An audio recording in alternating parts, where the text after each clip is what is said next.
Assalomu alaykum, hurmatli hamshaharlar, aziz yoshlar, ijtimoiy tarmoq kuzatuvchilari.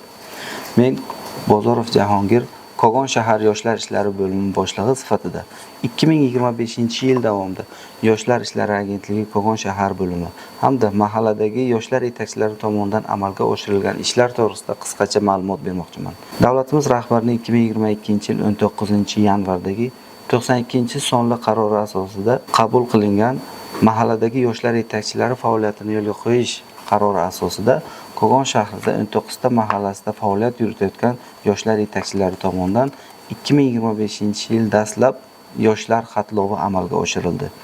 Jumladan 14 ming nafar yoshlarni xatlovdan o'tkazgan yoshlar balansini shakllantirildi. Yoshlar balansiga muvofiq yoshlarimiz 3 ta toifaga, yashil, sariq, qizil toifalarga ajratildi.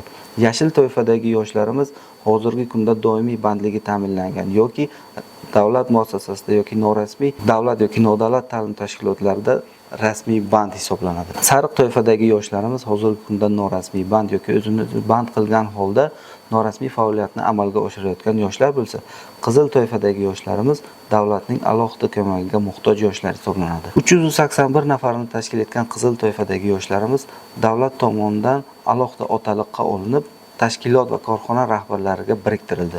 Biriktirilgan rahbarlar tomonidan ularning muammolari joylarida chiqib o'rganildi.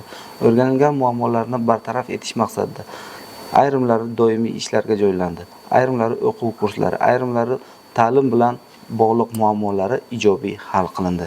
Shuningdek, Vazirlar Mahkamasining 2022-yil 7-iyundagi 312-sonli qaroriga muvofiq tashkil etilgan yoshlar daftari tizimida ham qator ijobiy ishlar amalga oshirildi. Jumladan 142 nafar yoshlar daftariga kiritilgan bo'lib, shundan 136 nafariga ijtimoiy hamda iqtisodiy, ya'ni 420 million so'm mablag'lar evaziga ijtimoiy iqtisodiy yordamlar ko'rsatildi. Jumladan 18 nafar yoshlarga kontrakt to'lovlari, 16 nafar yoshlarga ilm-fan o'quv kursi to'lovlari, 16 nafar yoshlarga ilm-fan o'quv kursi to'lovlari, 7 nafar yoshlarga avtomototransport vositasi haydovchiligi o'quv kursi to'lovlari qoplab berildi. Xorijiy tillarni o'rgangan, IELTS imtihonlaridan 7 va undan yuqori ball to'plagan 84 nafar yoshlarimizga 200 million so'mga yaqin imtihon xarajatlari kompensatsiya qilib berildi. Shuningdek, til bilish, kasb o'rganish istagidagi yoshlarimiz uchun Yoshlar ishlari agentligi tomonidan tashkil etilgan mega loyihalar o'zining samarali faoliyatini olib boryapti.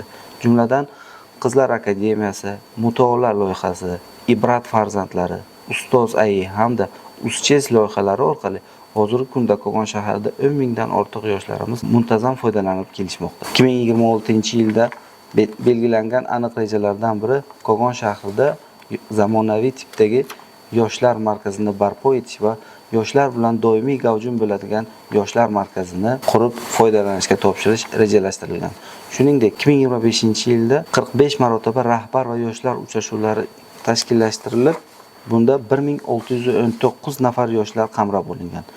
Ishtirok etgan yoshlarning 143 nafari o'zlarini qiziqtirgan savol va takliflar bilan murojaat qilgan. Murojaat etgan yoshlarning 133 nafarining muammolari ijobiy yechimni topgan bo'lsa, 10 tasining murojaati jarayonda ijobiy hal etilishi uchun yo'l xaritalarga kiritilgan. 2026-yilda bunday uchrashuvlarni ko'proq tashkillashtirish va yoshlar bilan yanada yaqin bo'lish maqsadida amaliy ishlar olib borilmoqda. Fursatdan foydalanib, kirib kelayotgan yangi 2026-yil yangi yil bilan barcha hamshaharlarimiz, aziz yoshlarimizni chin qalbimdan tabriklayman. Kirib kelayotgan yangi 2026-yil barchamizga baxt va omadlar olib kelsin.